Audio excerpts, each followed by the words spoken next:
Tonka bean is a very unique scent, and it can smell different depending on what kind of beans you're dealing with. Some people find tonka beans that are kind of almond, some find beans that are more tobacco, and then there are also some that are sweet, fruity almost, and then some that are very musky and animalistic and warm. So in general, the tonka bean is primarily kind of a bassy, grounding, kind of tobacco almond fragrance. So I've got a few examples of tonka bean fragrances here, starting with a classic one, which is Shalimar by Guerlain.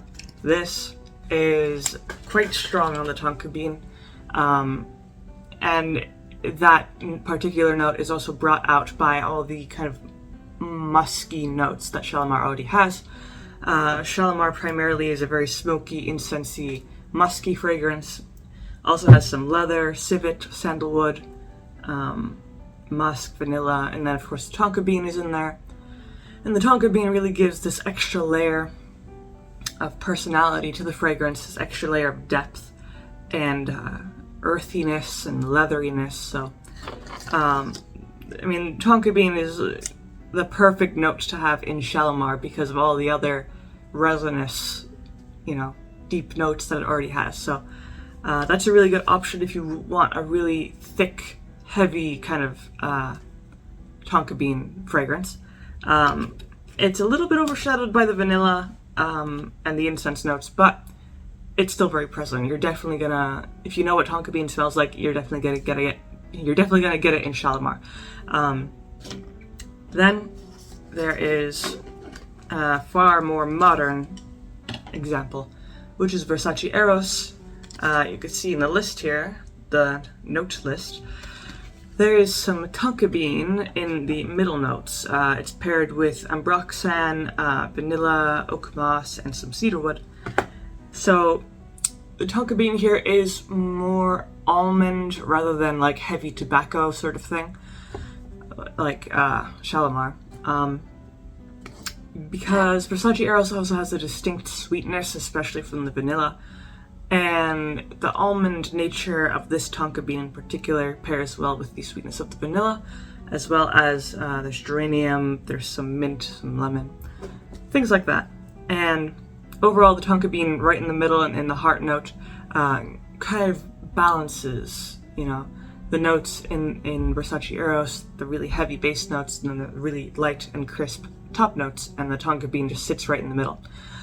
And acts as the intermediary in a way, and that's just a really good fragrance, modern fragrance, and a good example of kind of a moderate tonka bean, not too strong, not too light.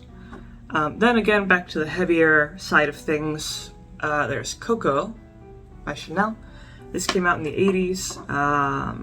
This is similar to Shalimar, but less smoky and more spicy. And Coco it has that tonka bean that's perfectly balanced with its spice notes, particularly cloves and coriander, but it also has some floral notes like rose, orange blossom, clover, stuff like that. And then in the base notes as well, there's civet, sandalwood, amber, apopanax, really heavy stuff. And the tonka bean, it isn't as heavy as civet or musk or stuff like that. It's kind of in the middle, because like I said, it could be as heavy as tobacco, or it could be as light as almond, could even be sweet. So it kind of depends. In this case, it errs a little bit more on that heavy tobacco side of things to match with the civet, the apopanax, the resinous notes. So but there's still a little bit of sweetness. A little bit from the floral notes, a little bit from the tonka bean. So that's just, it balances the fragrance really well. It's a really good addition. It's like the core of Coco almost. Then another one here is Dylan Blue. Again, the notes on the inside The tonka bean this time, instead of being in the middle notes, is in the base notes, along with mineral musk, saffron, and incense. And Dylan Blue is primarily a very fresh, sharp fragrance, in contrast to Versace Eros, which is a bit warmer, sort of thing. Dylan Blue, the tonka bean is not too heavy, not too tobacco heavy or anything like that. This is more nutty, almond, crisp, because this perfume is crisp all the way through, kind of crisp and cold. So, and then the last one, which I don't own, but I know it's pretty strong, is Armani Code Absolu, and that has tonka bean in the base notes, and it's paired with also suede, some wood notes, and vanilla, and there's also some nutmeg and orange blossoms thrown in there. The tonka bean, because there's not many notes in Armani Code Absolu, so the tonka bean really has a chance to shine, because the only other particularly strong notes are the suede and the woodsy notes.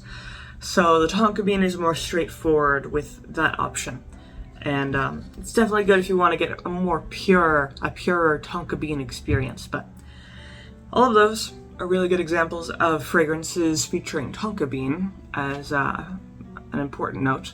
So you can kind of experiment. Of course, there are more tonka bean fragrances that are out there that are probably more focused on tonka bean than these ones, but these are still a really good option to try out. So if you have any opinions or anything to say about tonka bean fragrances, you can leave those down in the comments below. If you enjoyed the video, leave a like, maybe subscribe, and I make videos throughout the week, so stick around for those.